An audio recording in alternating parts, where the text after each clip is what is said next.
think from the very first time we met Buzz and Woody in the first Toy Story, everyone wanted to go somewhere with them. We talked about how to get the Toy Story toys into the Disney theme parks. Buzz Lightyear Astro Blasters was one of the first projects that involved the Toy Story characters. You spin around 360 degrees and you blasted, enemy aliens. So it's just great fun. When we were starting to think about a new interactive attraction for Disney's California Adventure, we came up with Toy Story Mania.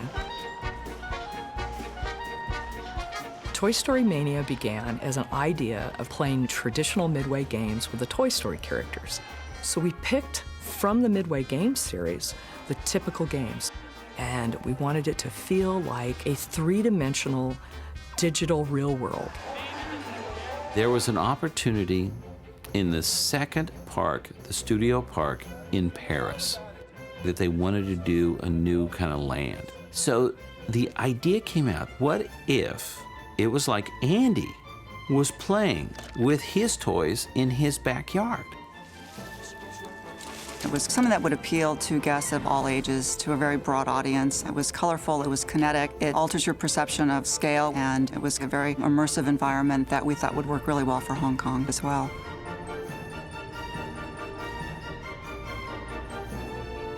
There are a lot of steps that take us from the initial concept all the way to opening day. We begin with sketches, begin to build scale models, animation models, and small-scale maquettes, and then we built them in full-size.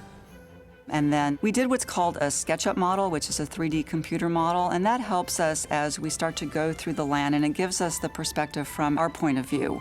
Especially in a land like Toy Story where everything is over scale, understanding the composition and how those scales play to human size really helps us get into those environments.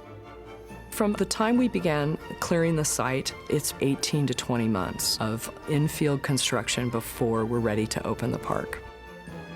Buzz Lightyear greets you at the front of the land, and he's 14 feet tall. And on the blocks, you can literally walk under him. Everything from the landscaping, we have grasses and bamboos that also helps to support that shift in scale. All of the elements, the rides, the character icons or photo opportunities are all oversized, so as soon as you walk into that land, you feel like you're the size of a toy.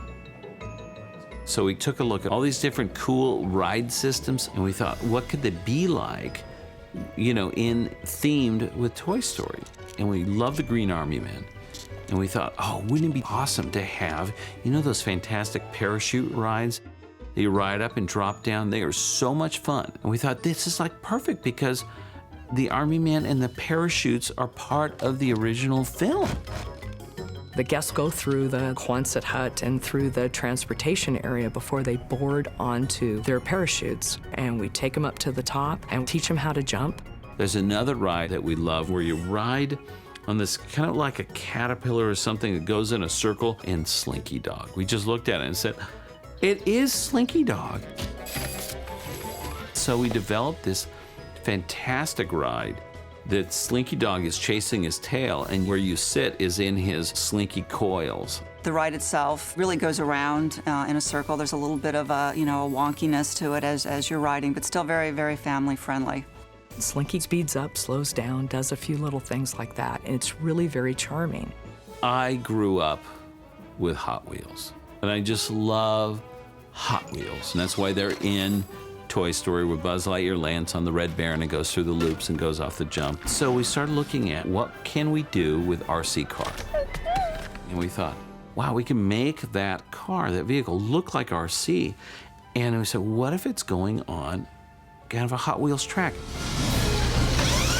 RC Racer is in the middle of all the action in the film, all the thrill, so of course that makes for more of a thrill ride. It's probably the most intense thrill ride of all three in the park.